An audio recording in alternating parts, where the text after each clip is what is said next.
The Canola School on RealAgriculture.com is brought to you by BASF Canada and Invigor Hybrid Canola.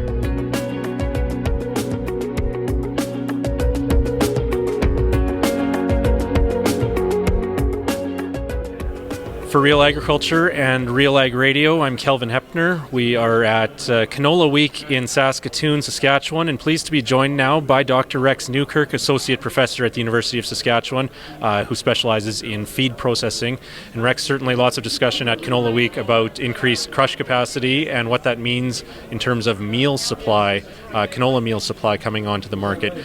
How do you look at this from a livestock nutrition perspective when it comes to this meal supply coming into supply? Well, canola meal is used in all of our species. We use it broadly.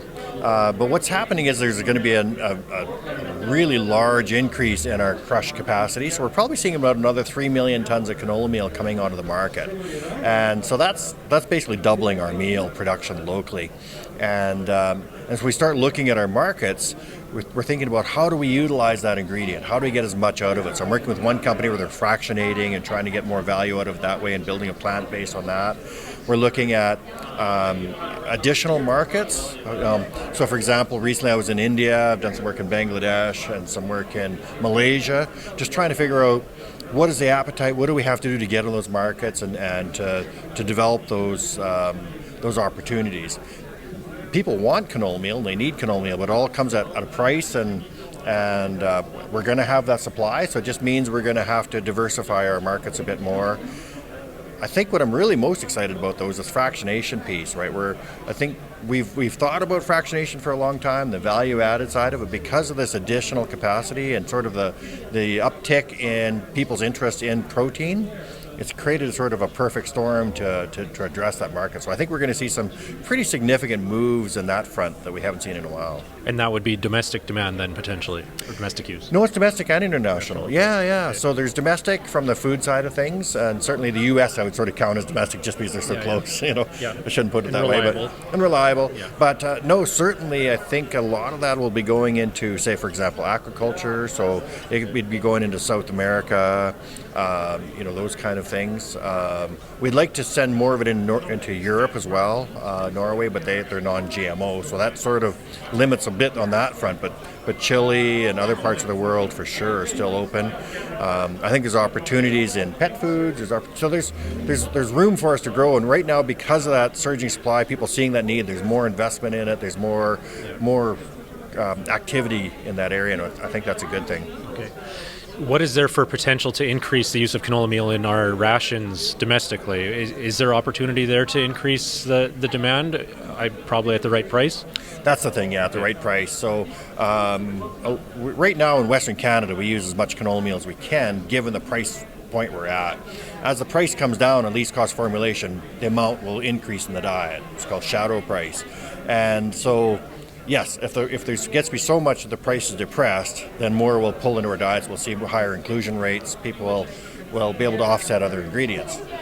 But we don't really want to go there, right? We want to get as much value out of that material, and so we want to divert it to those species that can pay the most. But what happens is if you cap off, say your dairy is your number one market, and they're willing, they're able to pay 75% of the price of soy or something like that, or 80% of the price of soy. But if the price drops enough, then you get down to like 55% of the price of soy, well then it starts pulling into a bunch of poultry diets. And so, yes, we can get there, we can do some more education, but I think ideally we're trying to get that stuff moved out at a little higher value point than let the price come down and push it. So it'll probably be a combination of the two, but let's try to keep the price up as much as we can. Okay. You mentioned some of the Indo-Pacific countries that you visited. How much untapped potential is there for demand for Canadian canola meal in those countries? Actually, I think there's a fair bit, especially in places like Vietnam.